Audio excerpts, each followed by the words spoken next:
if there's one thing that you need for information and for content article to rank in AI tools or Google AI overviews, if I would say the most important thing that I find that is.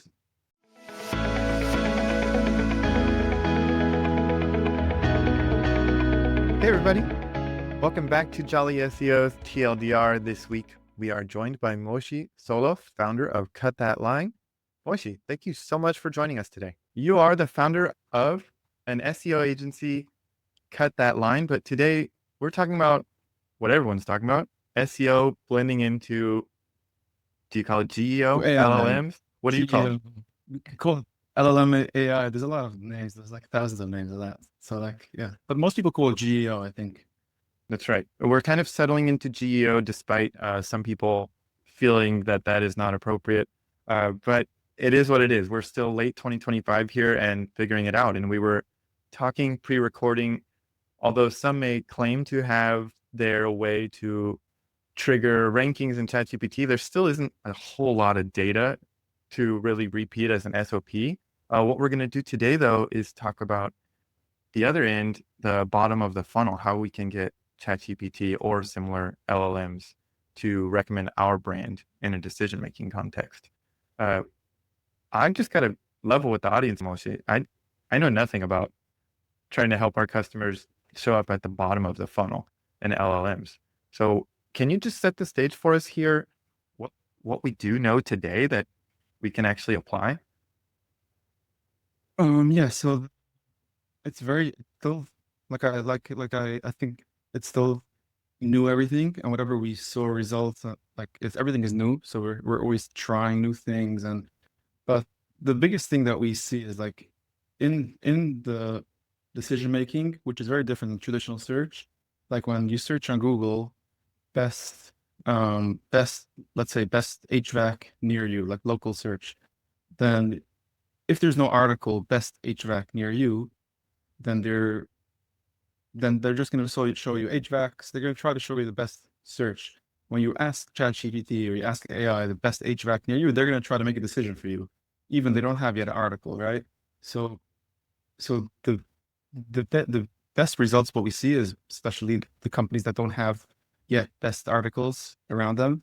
So when we see like companies that are local agencies or like that are don't have a ton of search volume, so that's why they don't have yet like articles and like content written on them. If you if you if you put out a little even like a press release, or you put out some guest posts talking about how good your company is, giving it even like a best HVAC in local, like kind of like a best HVAC in New York.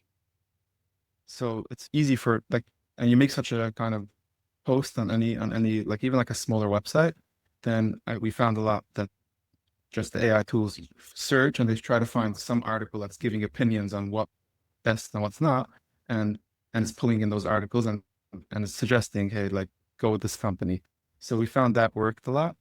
We also found another very interesting thing is with reviews, so local, which I think I have more information on local with AI because of the clients, a lot of the clients that I'm working with, but also because it's the national terms I didn't yet. We tried a lot of things. It's very different. There's different points, but this is also for local, is reviews. So AI, most AIs, ChatGPT, Perplexity, most AIs can't see Google reviews. So when you search for, like, you're asking them reviews, whatever, they don't see Google reviews. So if you're building out reviews on other platforms like Yelp and other platforms, then it will pull in those reviews. And even you don't have as good Google reviews, you're the only person that has Yelp reviews, it'll favor you because, hey, because it doesn't see the other reviews. So that's also another big piece where we saw. But the biggest thing is making articles, making press releases that is suggesting your brand. You see that worked very well. Are these kind of bottom of funnel decisions? We were talking a little pre-recording. Are these for consumers who are asking more open-ended questions of, you know, like you mentioned, best HVAC near me, or is it more of a comparison situation where they're saying which is better, X or Y? So interesting you bring that up because I'm reminding myself we did have we did have a certain product that we were doing. We were optimizing a product, and we did the article like on their web on my client's website.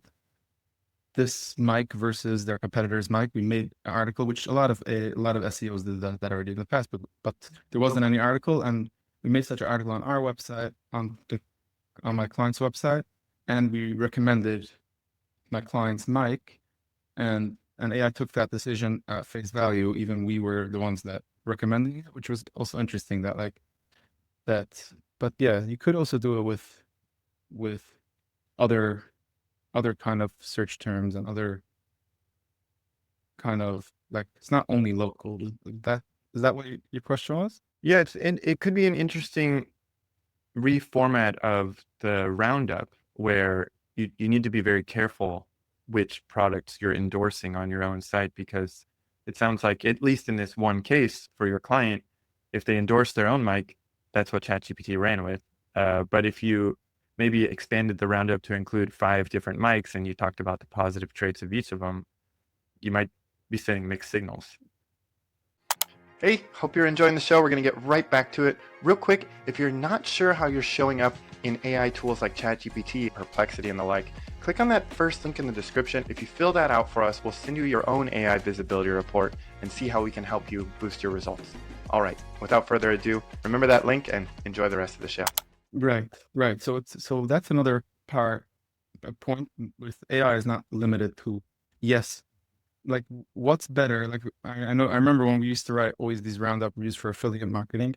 Like every mic has like a purpose. That's best for budget. That's best for right. Everything could be that's best for luxury. Like the best features. Like you could really say best for everything, but it's not good on these kind of articles to say what this like. Try to keep it vague because yeah, like then you're taking out anyone that's looking for a budget mic or anyone that's looking for a lot of features. Let's say your product doesn't have features, you're gonna say like it's not worth it to give your competitor on customers just because like you don't need to talk about the pros. You could, but yeah, but I'm saying it depends really on the customer, what they everybody.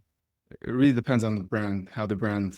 Because every brand is different. Certain brands like to just be very open and honest, and it depends really on the brand. But yeah, if you're gonna say like ChatGPT is not is gonna try to figure out what's the best mic for this. So even with just taking the specs and just taking like it's not always gonna recommend your mic. If you're asking it for a very clear mic that could go this and this amp or whatever, it's gonna look at the specs, which comes down to like you can't always push it to to your product or to your service.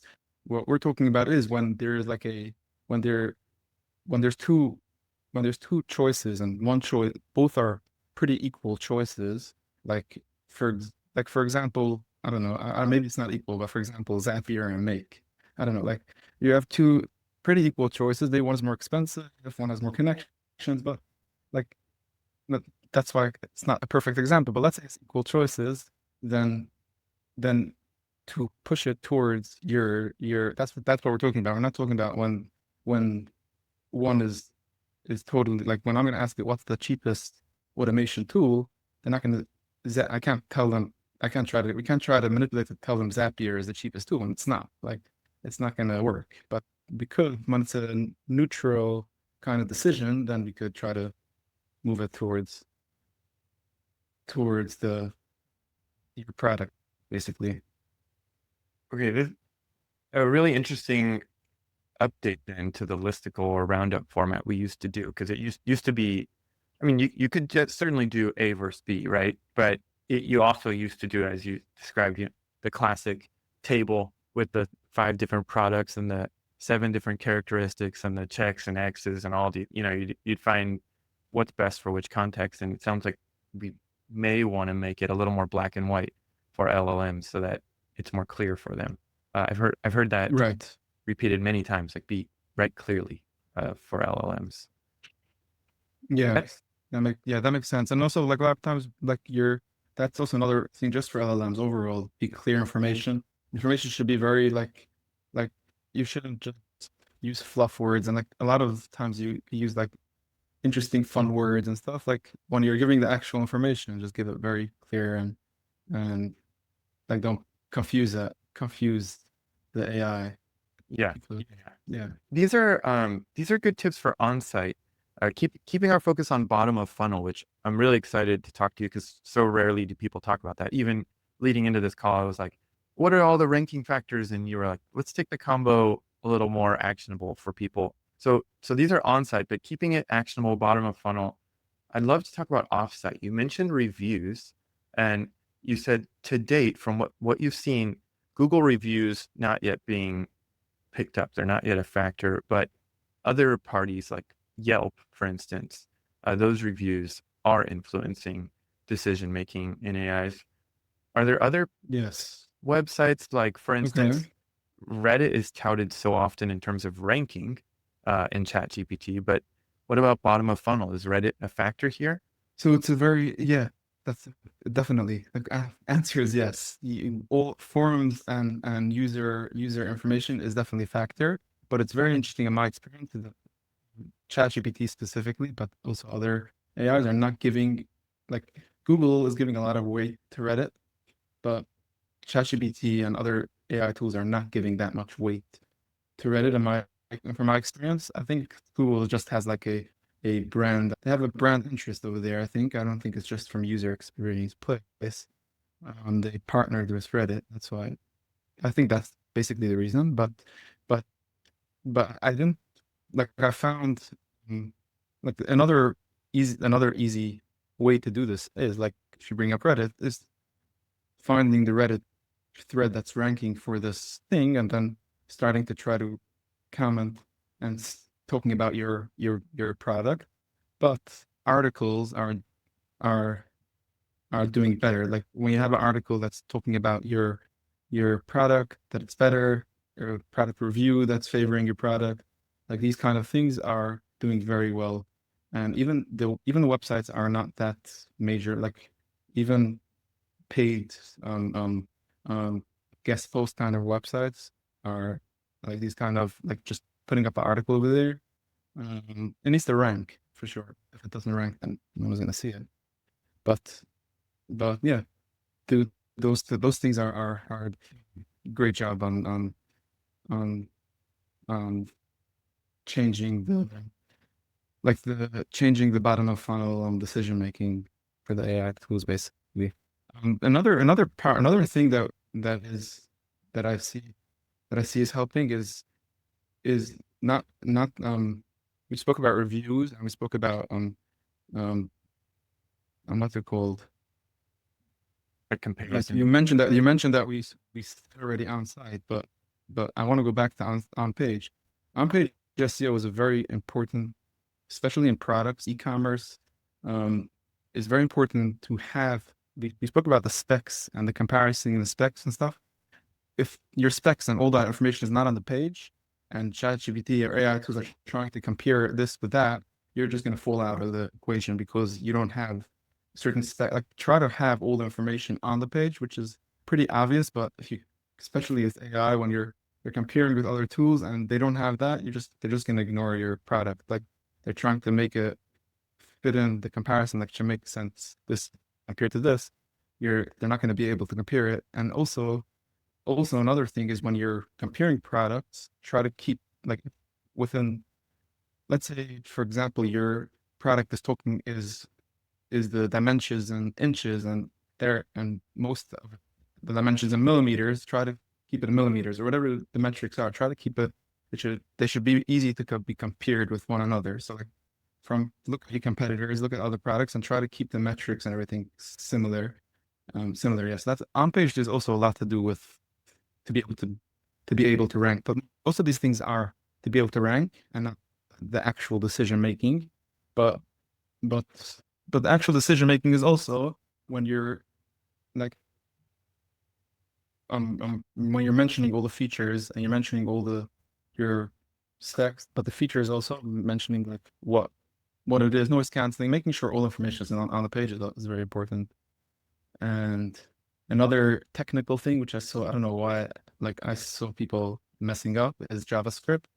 Um, like AI doesn't execute JavaScript. Even Google sometimes, like if you have a piece on the page that's loading from a JavaScript, it's loading from a review app, or it's loading from a certain script, then AI is definitely not going to see it. Google does have certain bots that are executing JavaScript, but AI scrapers are definitely not executing the JavaScript, it's just not. It's just like it's not existent.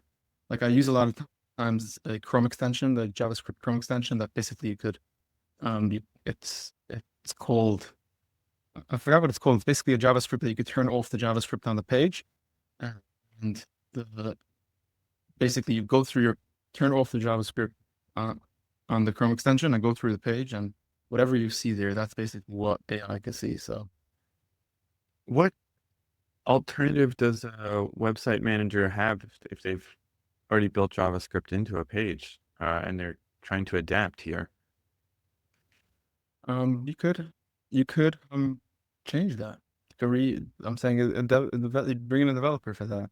Yeah, the So value's there. You're seeing, if it just can't. yeah, for sure. It depends it depends what it is. Like I'm saying, I have websites that still have certain things loaded in JavaScript, but it's not that important. So we didn't we didn't push on it so much. But yeah, it's basically it's very important, and especially if you have the like important information like reviews. I see it a lot in reviews, which reviews is very hard sometimes. So, but if you could get the reviews, should not be. You could talk to your developer. Like there is ways to have on your server side rendering, so based like not the client side rendering. You can have it on the server side rendering, and then when the client is already loading it, it's already loaded. It's not loaded through script.